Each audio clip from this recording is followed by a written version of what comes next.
ପଦପଦବୀରେ ରହୁଥିବା ଲୋକଙ୍କର ଅହଙ୍କାର ବହୁତ ଅଧିକ ହୋଇଥାଏ। ଅବଶ୍ୟ କିଛି ଲୋକଙ୍କ କ୍ଷେତ୍ରରେ ଏସବୁ ଦେଖିବାକୁ ମିଳିଥାଏ।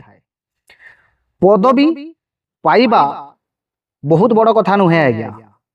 ପଦବୀ କିଛି ଲୋକ ସାଲିସ କରି ମାଲିସ କରି ପାଇଥାନ୍ତି, ଆଉ କିଛି ଲୋକ ସଂଘର୍ଷ କରି ପାଇଥାନ୍ତି।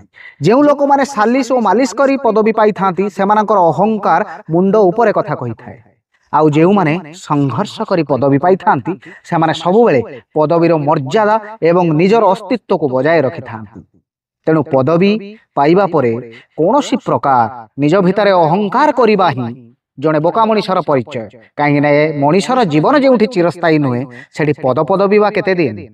ସେଇଥିପାଇଁ ଯେତେ ଦିନ ଆପଣ ପଦବୀରେ ରହୁଛନ୍ତି ସେତିକି ଦିନ ଆପଣ ଜନମାନସରେ, ଆପଣ କାହା ହୃଦୟରେ ସବୁବେଳେ ଉଜ୍ଜୀବିତ ରହିବା ପାଇଁ